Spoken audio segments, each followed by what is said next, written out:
The NFL regular season is now officially done, but the postseason is now starting to warm up. And for the Detroit Lions, they've definitely got their eyes on the prize. But for the rest of the NFL, this has an absolutely unnerving aspect for them. And we're going to talk about it, so stay tuned. What are we? What makes us what we are and what we're going to be? It's grit. It's what we started with last year, guys. Doesn't matter if you have one ass cheek and three toes. I will beat your ass. Can definitely compete with the big dogs. 10-5 end zone touchdown Detroit Lions. You guys are unbelievable, man. I'm telling you. We are driven by Detroit. Hello, Detroit Lions friends, fans, and family members. Welcome on back to yet another episode of MCM Motor City Mania. I'm your host, David T. Pike, and as always, we're diving on in. My friends, for today's episode, this is going to be kind of an interesting one because of the fact that I'm going to be talking about how things have changed, but at the same time, they've not changed. And I'm going to put this into the perspective about how the Lions, because of where they're at, it not only is putting us in a unique position for ourselves, but it's also putting us in a unique position because of the fact that the rest of the NFL is, for lack of a better word, they're not comfortable with it.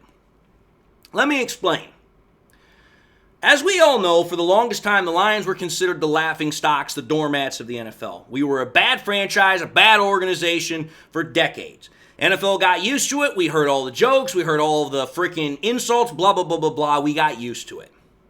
But now, because of the success, the insults are still there. They've just taken a different angle. Because let's think about it. The Lions over the last couple of years have been one of the most successful franchises in the entirety of the NFL.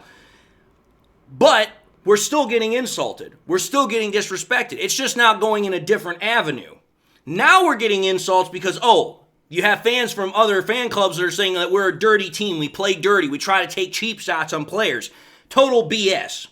We have other people that are trying to say that our fans are doing things in Ford Field because, they're acting a certain kind of way, but there's no proof to substantiate it. It's all a whole bunch of rumor. It's a whole bunch of freaking unproven innuendo.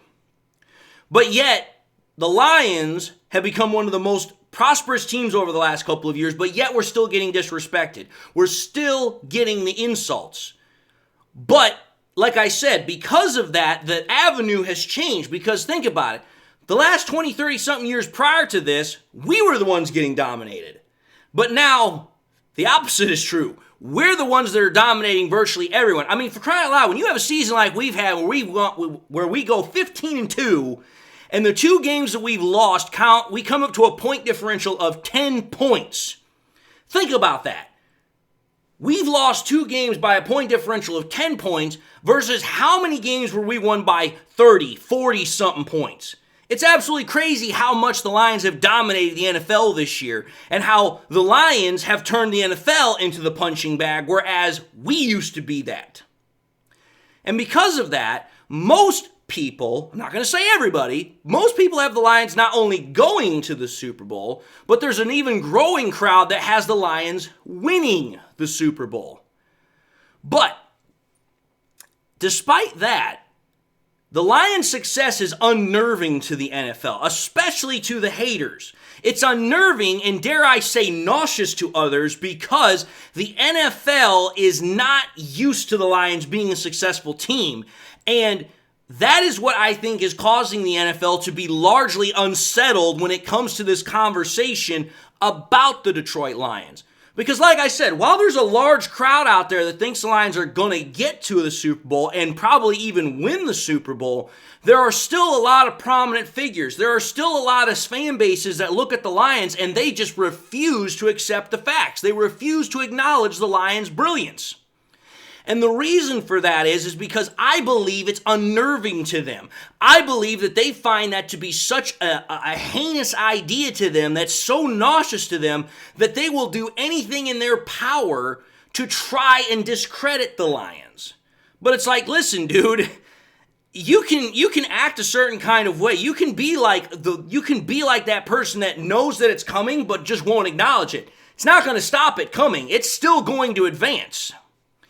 And here's what I mean by this. Let's just think about this truly for what it is. if you think about the Lions' history, and you think about all of the stuff that's been going on with the Lions, and you kind of take a look at it into this multi-layered assemblage of information that involves the Lions' history, involves basic human emotions, and involves all of this stuff, you begin to understand why the NFL, as far as rival fan bases, other fan bases, big media, analysts and all this other stuff, they just don't want to acknowledge it. Let's take a look at the history. This is probably the easiest one to understand for Lions fans. For the longest time, like I said, Lions fans, we knew it. We lived it. The Lions were just not a very good team. We were the butt end of a lot of jokes. We had a lot of phrases that were given to us to prove that we were a mediocre team. We were a dysfunctional team. And let's just call it for what it is, folks. To prove how bad the Lions were, from 1957 until the 2023 season, so from 57 to 2022, the Lions had one postseason victory, folks. That's 65 years and only one postseason success, one postseason victory. That right there is a long time to go without any sort of postseason success, which is why the Lions had all of those jokes. The reason why the Lions were called the worst team in the NFL, the worst team in professional sports, because when you only have one postseason success in 65 years, you're going to get that label. But as us Lions fans also know, it is part of our DNA that we have endured this kind of drought for our success that we now have for as long as we have, and it's a major component as to our culture that we have. Our grit culture about saying, hey, listen, it doesn't matter how hard we have to work, it doesn't matter how long we have to endure, it does not matter how long we have to tread water, eventually we are going to bury your ass. Eventually we are going to get the job done. It may not be pretty, but we're going to get the results we're looking for. And so, when you think about the Lions' history, the Lions have long endured what happened to us for those 65 years. And because of that length of time, the NFL kind of got expectant of it. They got used to it. Because think about it. How many times in times past did we hear all of these people say, oh man, yeah, we got the Lions on our schedule, we can check that off, that's an automatic win. Don't even have to suit up, really. We just show up, we're going to win.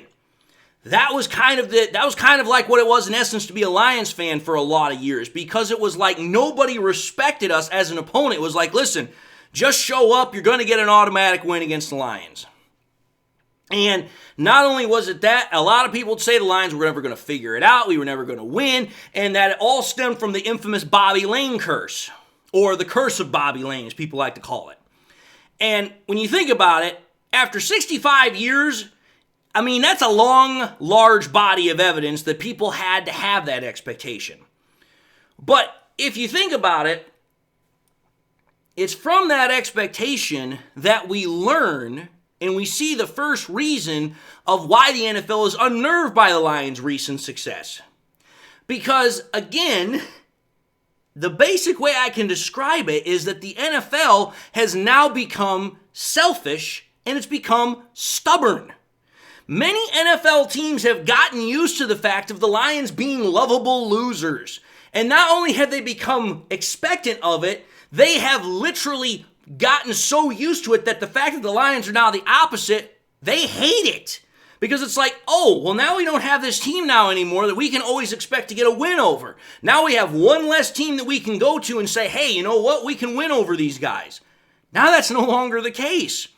So with the Lions no longer being those lovable losers, that to them means that there's one more team out there that's now being successful, which means they have one less team to be successful against, which means they have one less give me win. And when you think about that, that's where the selfish factor comes in, because these teams have selfishly wanted to continue to tear the Detroit Lions down, and now, like I said, rather than us being the lovable losers, now they're trying to say we're cheaters, we're dirty, we do all of these things to get all of this stuff happening for us out on the field. We get these favorable calls from the rest, blah, blah, blah, blah, blah. And it's just like, dude, the dynamic has changed, but the results are not changing. You still have the haters out there that want to look at us and they're like, man, we still don't like the Lions, but now it's because they're winning and we're going to call them cheaters for it. And it's like, wait a minute here, time out. You do realize you're talking about the Lions, who have probably had the most ridiculously bad relationship with the referees in the entirety of the NFL history. I mean, how many calls have we had go against us where it's like, dude, I don't know what the hell you're seeing, but it ain't there. It might as well be a phantom call. That's where the selfish factor comes in from the NFL. But the stubborn aspect is a direct offshoot of selfishness. Teams are so stubborn to accept change in the NFL, especially when it's bad for them. I mean, we as human beings are very stubborn. But when you're talking about teams, you're talking about franchises, the fact that they don't have the Lions now to be a punching bag to get an automatic win from, they don't like that because it now makes their jobs 10 times harder. So for them, it's like, oh, well, we don't like that. We don't want that change. We would rather prefer things to continue on the way they've been the last 6-7 decades. So that's why I personally think that when you talk about these big-time analysts like Nick Wright, you talk about the Skip Baylesses, you talk about all these other teams and all these other analysts that are out there that are not particularly big fans of the Lions, it's because of the fact that they have gotten so used to things that they selfishly don't want things to change, and they are stubbornly hoping that things don't change. Which then leads us into the situation that we're currently in, with where the Lions are still getting hated on, despite the fact that they have the success now. That's why I'm saying, I believe that's why the NFL is unnerved. And when you have teams, especially the good ones, that again, when you have good teams out there that they now don't have, how should I put this? They don't have a favorite punching bag to punch on anymore, like the Packers can't punch on us anymore like they used to, or the Vikings can't do that to us. Think about that. When they don't have that, and now that team that they used to freaking punch on, they used to beat on all the time, is stealing their thunder. That's where, again, that stubborn aspect, that selfish aspect comes into that rivalry, that resentment that a lot of people have. It's because when you take a look at some of the teams I'm talking about, the Packers, the Vikings, the Cowboys, the Seahawks, I mean, they have become ever more resentful of the Lions' success because these are the teams that once used to take advantage and once became so expectant of the Lions being their highlights of the year because they would just dog us. But now the exact opposite is true because, wait a minute here, we destroyed the Seahawks on freaking Sunday Night Football. We have swept the entirety of the NFC North this year. We absolutely decimated the Cowboys. I mean, go figure. These teams that I'm talking about that once used to take us for granted, we're the ones that are now bending them over the freaking, pine and taking them to the back of the yard into the woodshed and just destroying them. That's why I'm saying the NFL is unnerved by this because a lot of the big-time teams that used to be, our rivals or used to take advantage of us because we were so bad, they're the ones now that are the most upset about it. And that's why you constantly hear people out of these fan bases that want to call us cheaters. We play dirty, blah, blah, blah, blah, blah. So again, that's why I believe that the NFL is largely unnerved by this because of the history, because of the human basic emotional factor.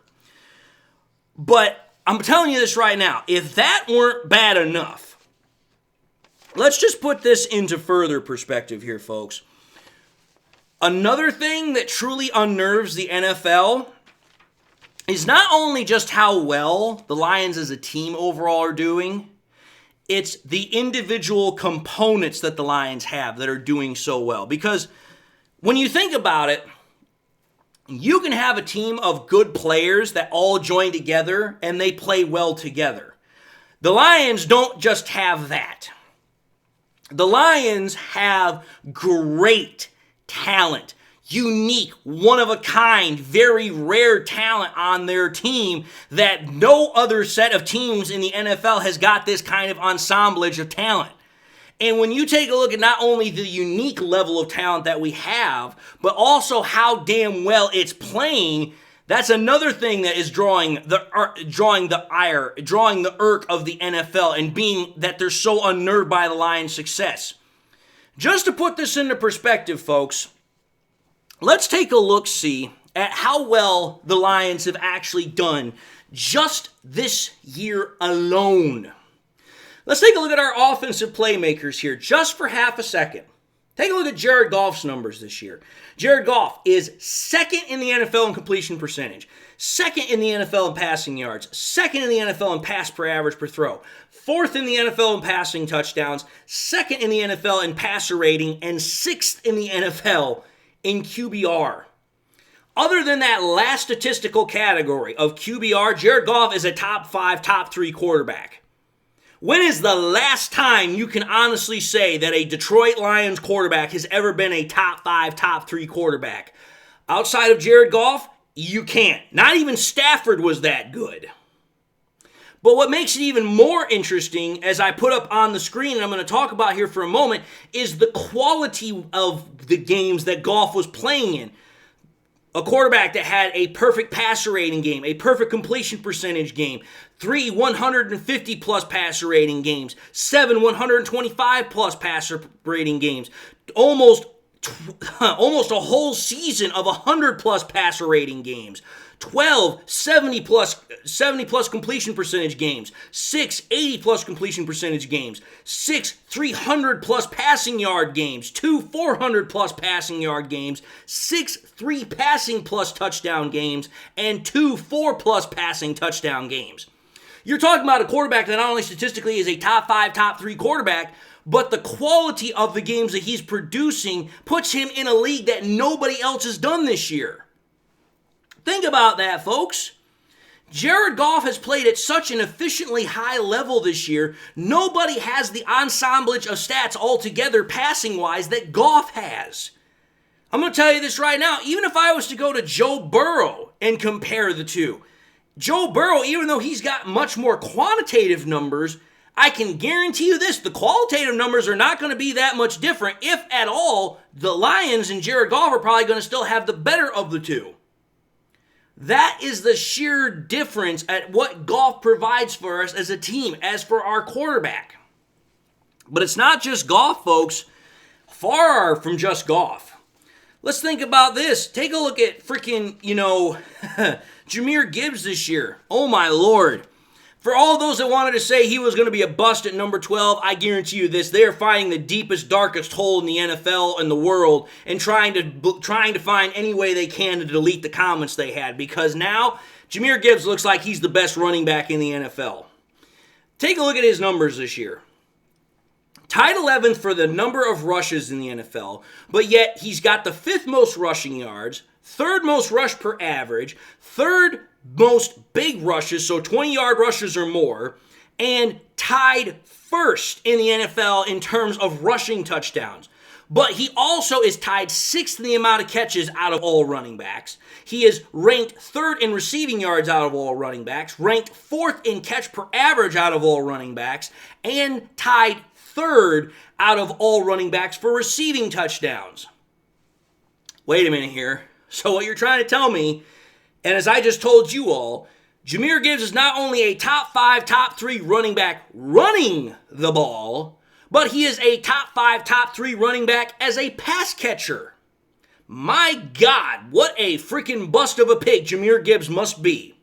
But then it gets even better. Let's take a look at the pass catchers.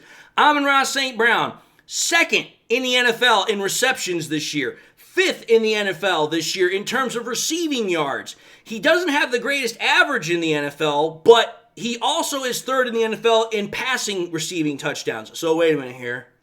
2nd in receptions, 5th in receiving yards, and 3rd in receiving touchdowns. For a 4th-round draft pick to be in top 5, top 3 statistical production, man, that is ridiculous.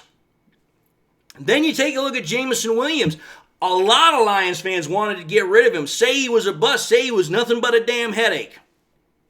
But yet, first year as a full-time starter for the Lions, he doesn't have a whole lot of catches, but yet he's top 25 in the NFL in receiving yards. He's 4th in the NFL in average per catch, and again, top 25 in the NFL in receiving touchdowns. His first full year as a starter for the Detroit Lions, he gets 1,000 yards receiving, and he is probably one of our most explosive players on the team. Man, for a guy that's a bust supposedly, he's proven everybody wrong. And I've been a big advocate for Jameson Williams for a long time, and it's so good to finally see that it's like, hey, for all the haters, all the doubters of JMO, you can finally shut the hell up. But the last person to talk about is also Sam Laporta. I know there were a lot of people early on this season that were not too particularly happy with Sam Laporta because he wasn't really producing a whole lot. But here's what I find funny about that.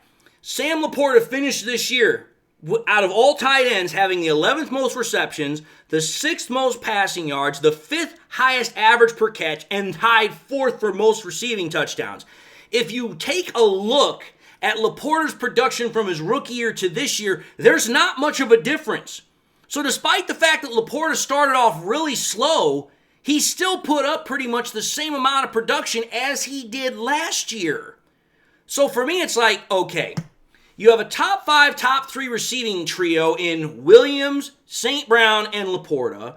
You have a top 5, top 3 running back, not only rushing the ball, but also receiving the ball in Jahmyr Gibbs. And you have a top 5, top 3 quarterback in Jared Goff.